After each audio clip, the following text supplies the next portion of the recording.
नमस्कार, मैं हूं संजय शर्मा। आप देख रहे हैं 4 PM गुजरात। राजनीति भी क्या चीज होती है, कब कौन दोस्तों कौन दुश्मनों कुछ कह नहीं सकते। आप सोच सकते हैं कि अमित शाह और संजय जोशी के बीच में वार्ता का सेतु संघ बनेगा। और क्या आप सोच सकते हैं कि संघ ये सोच भी सकता है कि बिहार में बीजेपी हार जाए। ये सारी बातें केपी मलिक जी ने मुझसे करी। बहुत शानदार बातचीत। आपसे रिक्वेस्ट है 4 PM गुजरात को ज्वाइन कीजिए, सब्सक्राइब करिए। चलते हैं केपी मलिक जी के पास। मलिक साहब, बहुत बहुत स्वागत है आपका 4 PM न्यूज नेटवर्क में। मैं आपको जी आज धन्यवाद संजय जी। सुबह का किस्सा बताऊं। मैं शेव कराने नाई के गया, तो वहाँ एक सज्जन, नाई की दुकान ऐसी होती है कि पहले ज़माने में तो बहुत होती थी, लोग चाय पीते थे, चाय की दुकानों पे, नाई की दुकानों पे बड़ी भीड़ रहती थी। अखबार अभी भी मेरे ख्याल से सबसे ज़्यादा नाई की दुकान पे पड़े जाते हैं। तो मैं वो शेव करा रहा था, एक सज्जन आए, अपने बच्चे को लेके बाल कटाने थे। अखबार खोला, खोलते-खोलते नाई से कह रहे हैं कि ये अखबार वाले कितना झूठ बोल रहे हैं। तो मैं मुस्कुराया, मेरी दाढ़ी शेविंग हो रही थी। मैंने कहा, कैसे भैया आप क्या कह रहे हैं? बोले, भाई साहब मैं बिहार का रहने वाला हूँ, लखनऊ में काम कर रहा हूँ लेकिन रहने वाला बिहार का हूँ। ये जो दिखा रहे हैं ओपिनियन पोल वाले कि बम्पर जगह सीटों से एनडीए जीत रहा है, एनडीए की सरकार बन रही है, बोले ये 50 क्रॉस नहीं कर पाएंगे। बिहार में ये हालत है। नीतीश कुमार फिनिश हो गए। भारतीय जनता पार्टी को डर लग रहा है। मैं कहा, आप ऐसे क्यों कह रहे हैं? उनका कहना ये था, बड़ा लॉजिकली मुझे उन्होंने समझाया कि बिहार में ऊंची जाति बनाम पिछड़ी जाति का खेल पूरी तरह स्थापित हो चुका है। ऊंची जाति मतलब भूमिया, ब्राह्मण, ठाकुर, बनिया, ये सब एक जगह इकट्ठे हो गए हैं और ये सब लोग बीजेपी को सपोर्ट करते हैं। इसमें कोई दो राय नहीं है, नीतीश को सपोर्ट करते हैं। पूरे पिछले दिनों में जो घटनाएं हुई हैं देश भर में, उससे पिछड़ी जातियां, दलित जातियां एक जगह आ गई है। मुस्लिम तो वहां पे कम है, इतने बड़े नहीं है, लेकिन पिछड़े और दलित एक जगह आ गए। बोले, भाई साहब कहीं ऐसा ना हो जन सैलाब हो। मैं कह नहीं, ओपिनियन पोल तो कुछ और कह रहे हैं। मतलब मैं जानना चाह रहा था कि लोगों की नागरिक जागरूकता कितनी है। बोले, पलट के बोला मुझसे, वो बोले कि आप क्या करते हो? मैं कहा, पत्रकार हूँ। तो बोले, बुरा मत मानना, आप लोगों की बिरादरी ऐसी हो गई है, ओपिनियन पोल में तो आप लोग लोकसभा चुनाव में मोदी जी को भी 400 पार करा रहे थे। तो मैंने ये वाक्य इसलिए बताया कि मलिक साहब, नाई की दुकान पे, चाय की दुकान पर भी ये चर्चा होने लगी है कि चुनाव से पहले ये ओपिनियन पोल इस तरह का खेल करते हैं। लोकसभा चुनाव से पहले प्रधानमंत्री जी अमित शाह साहब तो शेयर मार्केट पे पैसा लगाने तक की बात कर रहे थे। क्योंकि आप मीडिया में बहुत बड़ा स्तंभ रहे हैं, आप भास्कर के राजनीतिक संपादक हैं और आपके आर्टिकल पूरे देश में तहलका मचाते हैं, बहुत जानकारी आपके पास रहती है। क्या आपको क्या लगता है चुनाव से पहले वास्तव में ये ओपिनियन पोल मैनेज करने के लिए कराए जाते हैं? खास तौर से कल जो पोल आया है एबीपी का और पूरा एनडीए बम बम दिख रहा है, नीतीश कुमार के प्रति इतनी निगेटिविटी तो पहले कभी किसी चुनाव में नहीं रही। बिहार को लेकर आपका क्या आकलन है? संजय जी, सबसे पहले तो आप ये समझ लीजिए कि अगर एक आम व्यक्ति कह रहा है कि जितने सर्वे और जितने पोल होते हैं सब फर्जी हैं, तो हमें और आपको इस पर बहस करने की जरूरत नहीं है। जितने मीडिया के दलाल हैं, जितने ये फर्जी एजेंसी खोल के बैठे हुए हैं, इनकी सबकी सच्चाई आप भी जानते हो, मैं भी जानता हूँ। और हमने तो किए भी हैं सर्वे। हमारा तो मोह भंग हो गया था चैनल में सर्वे कर करके, और हम तो प्रिंट लाइन की तरफ मुड़ गए थे 2010 में। तो मेरा कहने का मतलब ये है, और आपने उसमें अपने बात में कह ही दिया है कि भाई ये तो 400 पार का सर्वे दिखा रहे थे लोकसभा चुनाव में, कहां चले गया वो 400 पार? ये तो 200 भी पार बड़ी मुश्किल से हो पाई भाजपा की, वो भी कैसे हुई वो भी आप जानते हैं। बात ये है कि बिहार का जो व्यक्ति है, बिहार का जो नागरिक है, उसका कहना यह है कि भाई चाहे चाय की दुकान हो, चाहे नाई की टपरी हो, चाहे वो दूसरी जगह हो, वो बहुत जागरूक नागरिक है राजनीति के हिसाब से। बिहार का व्यक्ति चर्चा जरूर करता है चुनाव पे, राजनीति पे। इसमें कोई ऐसा नहीं है कि दूसरा कोई आप महाराष्ट्र की बात करें या कहीं की बात करें। बहुत जागरूक नागरिक है, बहुत जागरूक बिहारी राजनीति के हिसाब से सबसे आगे रहते हैं। एक बात। अब बात अगर बिहार चुनाव की आप कर रहे हैं, भारतीय जनता पार्टी और एनडीए में घमासान मचा हुआ है, इस बात को तो आप मानेंगे। आज दिल्ली में गुपचुप एक मीटिंग की गई है, चिराग पासवान ने जो है चुनौती दे दी है। चिराग पासवान ने कहा है कि भाई हमारे जो ये बहनोई है, इनको डिप्टी सीएम घोषित करिए, और अगर आप इनको डिप्टी सीएम घोषित नहीं करते हैं तो हमने तो मंत्री वाला बंगला भी नहीं लिया है, हम तो सांसद वाले बंगले में रहते हैं, तो हमें तो खाली समर्थन वापसी की चिट्ठी देनी है। तो इस तरह की धमकी आज दे दी गई है दिल्ली में। और जैसे ये धमकी गई है, भागे भागे धर्मेंद्र प्रधान और विनोद तावड़े उनके यहाँ पहुंच गए हैं, क्योंकि नॉर्थ एवेन्यू में ये लोग रहते हैं। विनोद तावड़े जो राज्यसभा के सांसद हैं, भारतीय जनता पार्टी के नेता हैं, उनके यहाँ पहुंच गए और वहीं पे मीटिंग चली है। लगभग 1 घंटा मीटिंग चली है और मीटिंग में कोई खास मामला निकल के नहीं आया है। लेकिन हमारे सूत्रों ने ये बताया कि मामला काफी तनावपूर्ण है और चिराग पासवान ने सीधा कह दिया कि डिप्टी सीएम हमारे बहनोई को घोषित कर दीजिए। अब मुझे तो लगता नहीं कि भाई अमित शाह जी उसके बहनोई को डिप्टी सीएम घोषित करेंगे। वो तो नीतीश कुमार को सीएम और डिप्टी सीएम घोषित नहीं कर रहे अभी तक, तो चिराग पासवान के बहनोई को कहां से कर देंगे? एक तो ये बात है। दूसरी बात यह है कि नीतीश कुमार ने अभी अपने जो हथियार हैं वो रखे नहीं है। उनके लिए एक बड़ा दरवाजा खुला हुआ है अभी भी, और वो दरवाजा आरजेडी का है। पिछली बार भी खुल चुका है बीच में, आपको अगर याद हो। तो इसलिए कहीं ना कहीं भारतीय जनता पार्टी जो नैरेटिव चला रही है 1 साल से, और भारतीय जनता पार्टी जो सोच रही है कि भाई हम जो है अपना मुख्यमंत्री बनाएंगे बिहार में और अपना सब कुछ करेंगे, अभी इतना खुल के नहीं बोल पा रही। इधर नीतीश कुमार ने भी आज पटना में मीटिंग की है। उन्होंने भी अपने लोगों को बुला के कहा है, चाहे वो संजय झा हो चाहे लल्लन सिंह हो, कि भाई विचार इस पर भी करना पड़ सकता है कि अगर ये 14 तारीख को जितनी भी सीटें आए, जितने भी हमारे एमएलए आए, उसके बाद अगर भारतीय जनता पार्टी इस तरह की चीज करती है तो हमें इस पर कुछ सोचना पड़ सकता है।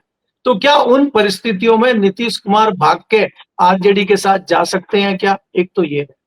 दूसरी बात यह है कि क्या नीतीश कुमार उद्धव ठाकरे और शरद पवार की श्रेणी में आ सकते हैं क्या?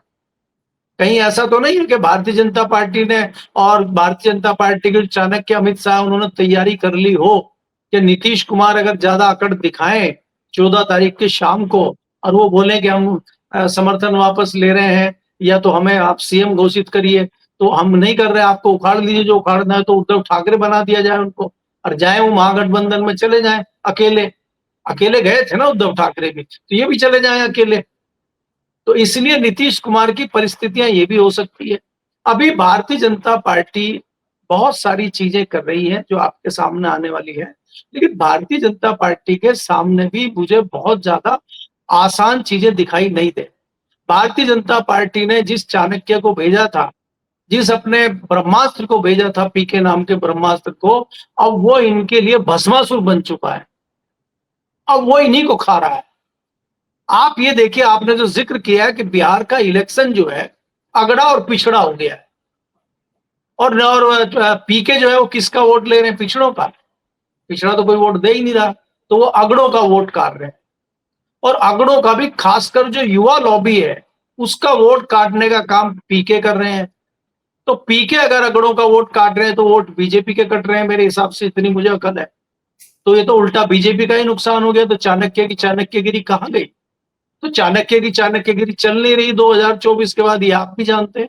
तो क्या चाणक्यगिरी बिहार में चल पाएगी और पीके क्या करेंगे, ये भी आप इसी चुनाव में देखेंगे। तो अभी बहुत सारी चीजें हैं और यहाँ पे मुझे ये भी लग रहा है कि कहीं इस तरह की परिस्थितियां ना बन जाए सीटों के बंटवारे पे, चाहे वो नीतीश कुमार हो, चाहे वो चिराग पासवान हो, और चाहे वो दूसरे जो साथी पशुपतिनाथ और वो कौन दूसरे हैं जो डिप्टी सीएम कुछ दिन बनाए थे नीतीश कुमार जी ने, उनकी भी धोती हवा में उड़ रही है। तो कहीं ऐसा ना हो कि एनडीए बिखर जाए। तो अभी बहुत सारी चीजें बिहार में देखने को मिलेंगी।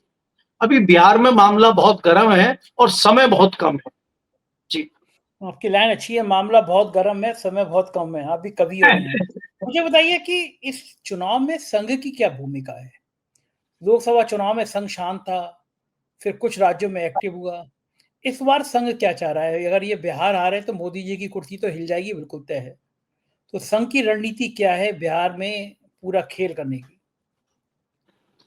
देखिए संजय जी, आप घूम फिर कर संघ पे आ ही जाते हैं और आपको पता है कि इस तरह की चटपटी खबर आपको चाहिए और वो बिना संघ के पूरी होगी नहीं। असल में मेरे जो सूत्र मलिक साहब मुझे लगता है कि संघ के बारे में जब बात करनी हो, सबसे बेहतर नाम कोई है तो वो केपी मलिक है। आपके पास इतनी अंदर तक की जानकारी रहती है ना, संजय जोशी से लेकर और मोहन भागवत तक पिटारा हैं आप संघ के और बीजेपी के। तो मुझे लगता है कि बातचीत में शायद पिटारा खुल जाए, एक आध खबर हमारे दर्शकों के काम की हो जाए। इसीलिए मैं आपसे जरूर पूछता हूँ, जरूर बात करता हूँ। देखिए संजय जी, अगर आप संघ की बात करें बिहार के ताल्लुक में, संघ बिल्कुल नहीं चाहता कि भारतीय जनता पार्टी बिहार में जीते। अरे ये बाप रे बात बाप! किसी को हजम नहीं होगी। ये मैं बाप रे! बहुत कड़वी और बहुत अनोखी बात कह रहा हूं। क्योंकि संघ जानता है कि अगर बिहार किसी वजह से ये लोग जीत गए तो फिर ये संघ पे हावी हो जाएंगे। ये और तो है। आज मोदी जी ने इस तरह का निर्णय कर लिया है कि संघ को क्यों ना शिवसेना बना दिया जाए। संघ को अगर अगर अगर दत्तात्रेय हसबोले को सर संघ चालक बना दिया जाए, अकेले मोहन भागवत जी क्या उखाड़ लेंगे, इस तरह की भी सोच चल रही है। वो क्या कर पाएंगे नहीं कर पाएंगे ये तो दूर की बात है, लेकिन सोच तो सकते हैं, सोचने में क्या जा रहा है। हाँ तो बिल्कुल इस तरह की चर्चाएं भी संघ में और भारतीय जनता पार्टी में चल रही हैं, क्योंकि आपको एक छोटा सा विचार करना होगा और अपने दिमाग पे जोर देना होगा कि जहां मोदी जी फूटी आंख नहीं सुहाते थे संजय जोशी उनको फूटी आंख नहीं सुहाते थे, और वसुंधरा राजे मोदी जी को फूटी आंख नहीं सुहाती थी। वसुंधरा पे बड़े सॉफ्ट हो गए मोदी जी, और पिछले दिनों आपने उनकी एक वीडियो देखी हो। दूसरा, जहां दुश्मनी थी संजय जोशी से अमित शाह की, उनकी भी थोड़ी नरमी आई है, बर्फ पिघली है उधर।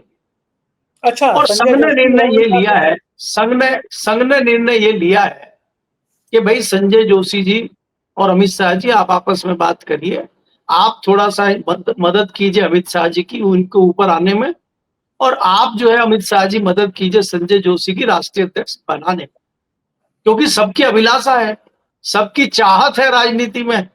भाई आप ये बताइए क्या कमी है अमित शाह जी में, वो प्रधानमंत्री क्यों नहीं बन सकते? और मोदी जी का तो सूर्य अस्त्र हो चुका है, अब मोदी जी को हटना चाहिए, संघ भी चाह रहा है और भारतीय जनता पार्टी के लोग भी चाह रहे हैं। और जो हम लगातार आपको 3 दर्जन सांसदों की बात करते हैं, उसमें भी इजाफा हो चुका है, 3 दर्जन की जगह 5 दर्जन हो गए। तो जब बाप रे। इतनी सारी चीजें चल रही हैं तो ये बदलाव भी होना चाहिए। तो क्या ये बदलाव बिहार चुनाव से पहले संभव है या नहीं है, इस पे भी संघ नजर बना के रखे हुए है। तो बहुत सारी उठापटक चल रही है। और इसके बाद एक और आपको नया एंगल और नई चीज बताता हूं जो किसी के पास नहीं है। अमित शाह जी की नजर गुजरात के मुख्यमंत्री पद पे है। वो कहते अरे हैं भैया बाप हमें रे। छोटा दे दो, हमें छोटी दुकान दे दो, ताकि हम ज्यादा सामान बेच सकें और अपनी पुरानी दुकान और लंबी दुकान और घर की दुकान को हम चलाते रहें। पीएम का तो कोई भरोसा नहीं, आप हमें पीएम बना भी दिए महीने 2 महीने के लिए, और झटका आप नहीं दोगे तो चंद्रबाबू नायडू दे दें, या कहीं और से झटका आ जाए, या तुम ही झटका दे दो। तो इसलिए हमें क्या है कि आप अगर वो वाली दुकान मिल जाती है और हम परमानेंट अपना अड्डा जमा के बैठ जाते हैं, तो हो सकता है हम रिपीट भी कर जाएं कल को, क्योंकि लोग वहां रिपीट करते रहे। अगर आप गुजरात का इतिहास देखेंगे, बस एक बार घुसने और बनने की देर है, और वहां बने घुसे नहीं कि आप रिपीट हो जाएंगे तत्काल। तो उस तरह की रणनीति लेके भी अमित शाह जी चल रहे हैं। इस तरह की चर्चाएं संघ में और भाजपा में है। अब फिर बड़ी लौट चले जबरदस्त। बिहार। बड़ी बड़ी जी जबरदस्त। अरे अभी बिहार लौटने से पहले कई सवाल मेरे मन में आ गए हैं, वो पहले पूछ लूं फिर बिहार चलते हैं। जब आप बता रहे हैं कि संघ ने कहा है कि अमित शाह जी और संजय जोशी जी आपस में बातचीत करो, कोई रास्ता निकालो, और आपके हिसाब से रास्ता ये है कि संजय जोशी अध्यक्ष बन जाए, अमित शाह का प्रधानमंत्री पद का रास्ता साफ हो जाए। तो मेरा पहला सवाल है कि ये भनक तो योगी आदित्यनाथ को भी लग गई होगी। दूसरा मेरा है कहना यह है कि आई लव मोहब्बत का विवाद जो बिल्कुल भी नहीं था, बरेली में किसी आदमी से पूछ लीजिए, वो कहेगा कि तौकीर रजा बीजेपी के एजेंट है। मैं वहां स्टार न्यूज में रह चुका हूं, मैंने पहले भी बताया था, तौकीर रजा के संग मैंने खाना भी खाया है, नाश्ता भी किया है। मैं बहुत अच्छी तरह से राजनीति जानता हूं। एक बार ऐसा हुआ था कि भाजपा चुनाव हारने के कगार पे थी, विश्व हिंदू परिषद ने कहा कि हम तलवार बांटेंगे, कोई घटना हो गई थी। प्लान था ये कि क्या करेंगे। तौकीर रजा ने कहा कि हम इसके बदले में हम कटार बांटेंगे। पूरे जिले में सांप्रदायिक तनाव पैदा हो गया, हिंदू मुसलमान हो गया और बीजेपी चुनाव जीत गई।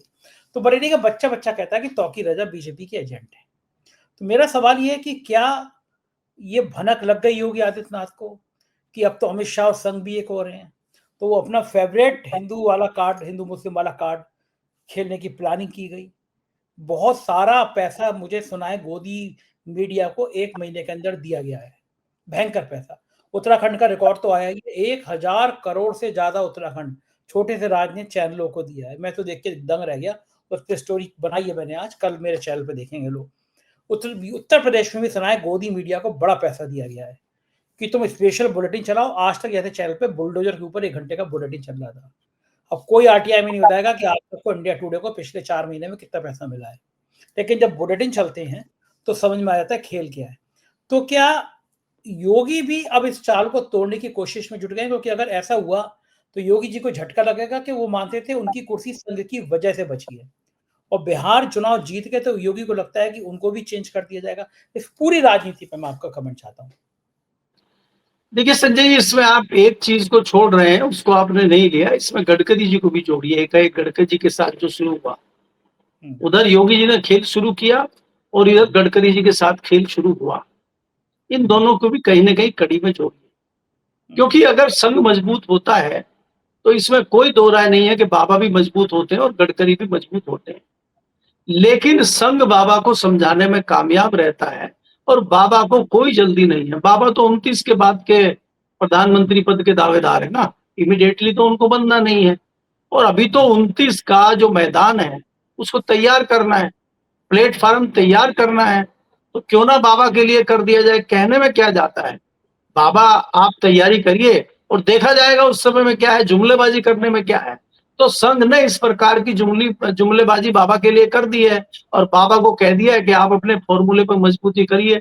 अब बाबा हो चाहे भारतीय जनता पार्टी का कोई भी नेता हो, उसको मजबूत बनने के लिए कौन सा फॉर्मूला चाहिए, तो वही तो तौकीर रजा वाला फॉर्मूला है।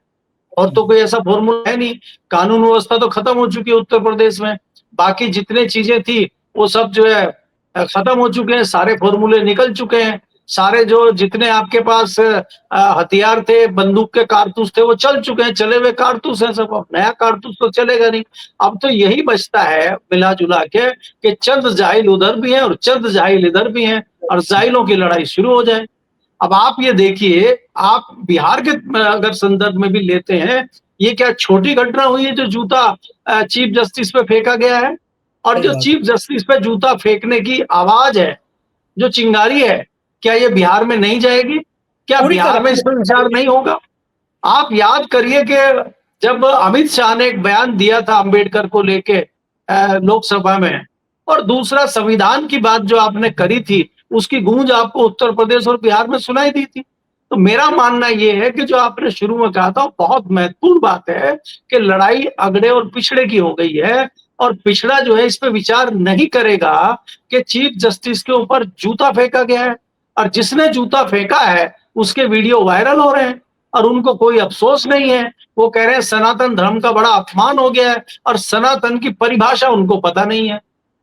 ठीक बात है। आप उनसे अगर सनातन धर्म की परिभाषा पूछेंगे, वो उनको नहीं पता है। लेकिन अपमान हो गया सनातन धर्म का और इसलिए उन्होंने चीफ जस्टिस पे जूता फेंक दिया। कल को वो किसी और पे भी जूता फेंकेंगे। तो आप क्या संविधान को तहस नहस करना चाहते हैं? आप क्या चाहते हैं, देश में क्या करना चाहते हैं? तो इससे क्या बिहार में ये आवाज नहीं जाएगी? मैं मानता हूं कि ये आवाज जाएगी और इसका नुकसान कहीं ना कहीं भारतीय जनता पार्टी को होगा। तो इस तरह की परिस्थितियां बन रही हैं। जी। बिल्कुल सहमत हूँ आपकी बात से, क्योंकि जिस तरह से चीफ जस्टिस के ऊपर एक मैंने देखा मीम बना के ट्वीट किया जा रहा है कि चीफ जस्टिस के गले में एक हांडी पड़ी हुई है। पहले के समय में और अभी भी कहीं देश के कई-कई हिस्सों में दलितों के गले में झाड़ू, हांडी ऐसे ऊँची जाति के लोग डाल दिया करते थे कि भई प्रतीक है ये, दिखाओ कि ये दलित है। ये इतनी खतरनाक, इतनी खौफनाक वारदात इस देश में होती थी। लेकिन अब हिम्मत देखिए, मैं ट्विटर पे मीम देख रहा था कि चीफ जस्टिस के गले में वो हांडी डाल के एक जूता मारा जा रहा है उनको।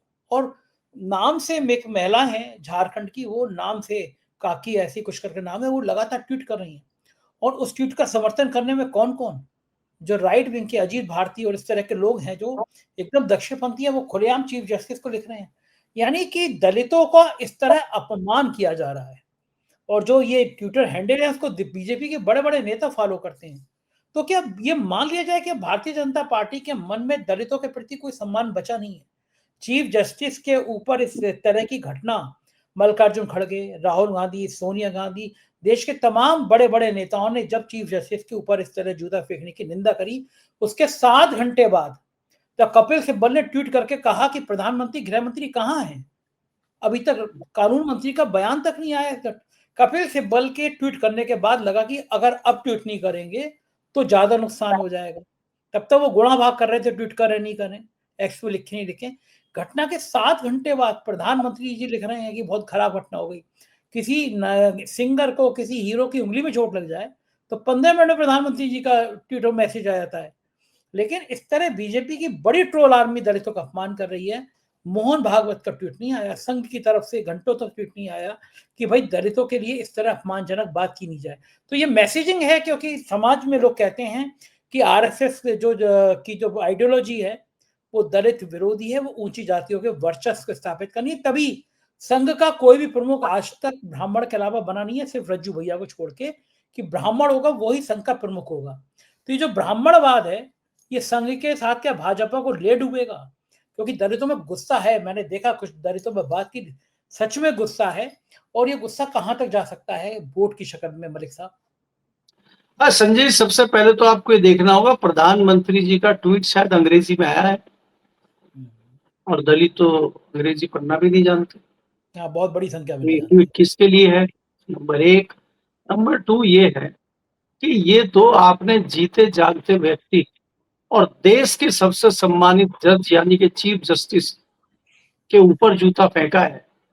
वहां तो जरा सी टिप्पणी हुई थी लोकसभा चुनाव से पहले, तो वहां तो आपने खाली जिक्र भर किया था कि संविधान में बदलाव किया जाएगा और संविधान से 2 शब्द निकाले जाएंगे। उसकी इतनी बड़ी प्रतिक्रिया हो गई थी कि मायावती का बेस वोट टूट के विपक्ष के साथ चला गया था। सही बात तो है। क्या इसको इग्नोर कर दिया जाए? क्या दलित इसको इग्नोर कर देंगे? और खाली बिहार का ही नहीं, पूरे देश के दलितों में इसके खिलाफ प्रतिक्रिया है। और अभी तो ये शुरुआत है, आप देखिएगा इसको। और उसके बावजूद भी जो जाहिल किस्म के लोग हैं, जो सनातन के रक्षक अपने आप को बना रहे हैं, वो पीछे नहीं हट रहे। वो इसके नुकसान को अभी समझ नहीं रहे हैं। वो ये नहीं जान रहे हैं, चाहे वो भारतीय जनता पार्टी से ताल्लुक रखते हो चाहे ना रखते हो, उनको अभी तक ये ज्ञान नहीं है कि इसका कितना बड़ा नुकसान भारतीय जनता पार्टी को होगा, जो अपने आप को हिंदुत्ववादी पार्टी कहती है, जो अपने आप को सनातनी पार्टी कहती है। उसका सबसे बड़ा नुकसान ये होगा। क्योंकि आप देखिए, चाहे कुंभ का मामला हो, चाहे कावड़ का मामला हो, सारा पिछड़े और दलित ही तो कावड़ लाते हैं। मंदिरों में जो लाइन लग रही है, भले आप उनको अंदर जाने दे ना जाने दे, लाइनों में तो वही लगे हुए हैं। कितने स्वर्ण जा रहे हैं मुझे तो पता नहीं है, कितने स्वर्ण जा रहे हैं। वो तो स्वर्ण तो शायद विदेशों में शिक्षा प्राप्त कर रहे हैं। आपके दोस्त हैं वो एक डिग्रीधारी, उनके बच्चे भी विदेश में पढ़ते हैं, तो वो तो जाते नहीं है वहां मंदिर में। तो मंदिर में तो यही जा रहे हैं, पिछड़े और दलित। तो मंदिरों की लाइन में ये लगे हुए हैं, और इनके ऊपर जब इस तरह की चीजें होंगी तो यही भड़केंगे, और इन्हीं का वोट हथियाने के लिए आप 10,000 रुपए भी दे रहे हैं। तो कहीं ऐसा तो नहीं है कि 10,000 रुपए भी ले लो और वोट भी इनके खिलाफ करो? कहीं ऐसी तो परिस्थितियां नहीं बन जाएंगी? मेरा मानना ये है संजय जी कि ये जिस तरह की चीजें आ रही हैं, अब ये लाया गया होगा या कोई प्लानिंग बनी होगी कि इससे शायद भारतीय जनता पार्टी को फायदा होगा और सारे सनातनी, सारे हिंदू इकट्ठे होकर चढ़ जाएंगे चीफ जस्टिस के ऊपर, लेकिन ये पासा उल्टा पड़ गया। और जो मैं अक्सर कहता हूं कि मोदी जी और भारतीय जनता पार्टी का जो 2012 से जो पारस की पथरी इनके हाथ लग गई थी कि ये पत्थर पे हाथ रखते थे और सोना बन जाता था, वो पारस की पथरी का करंट खत्म हो गया 2024 में। अगर ये अब सोने पे भी हाथ रखते हैं वो भी पत्थर बन जा रहा है, चांदी पे रख रहे हैं तो वो कूड़े का ढेर बन जा रहा है, लकड़ी पे रख रहे हैं तो वो राख बन जा रहा है। अब इनका ये चल रहा है, ये जो भी कर रहे हैं उसका उल्टा हो जा रहा है। तो बिहार में भी कहीं उल्टा तो नहीं हो जाएगा? और फिर हम वहीं आ जाते हैं, अगर बिहार में उल्टा हो जाता है तो फिर संघ का साटा क्या करेगा? साटा मतलब जो चाबुक हमारे यहाँ भैंसे वो लगाते हैं और वो टक टक दौड़ता है, बैल और भैंसा, कहीं वो तो नहीं हाथ में आ जाएगी संघ के? तो इस तरह की भी परिस्थितियां अभी बन रही हैं। तो अभी थोड़ा सा शुरुआत है। कल चुनाव आयोग की ब्रीफिंग हुई है, चुनाव घोषित हुए, आज पहला दिन था। पहले दिन में हमने देखा कि चिराग पासवान जी दिल्ली में मोर्चा ले रहे हैं और नीतीश कुमार जी बैठक कर रहे हैं पटना में। तो दौर शुरू हो गया है और 1 हफ्ते के अंदर आपको रिजल्ट दिखाई देगा, जब कहीं ना कहीं एनडीए जो है हवा में झूलता हुआ नजर आए। जी, बहुत जबरदस्त बातें करते हैं आप मलिक साहब, आपसे बात करके मजा आता है। बहुत बहुत शुक्रिया आपका, आपने इतना समय दिया। Thank you sir. ये थे केपी मलिक जी, पूरी बातचीत आपने सुनी, मुझको यकीन है बातचीत पसंद आई होगी। कमेंट करिएगा। शुक्रिया, थैंक यू।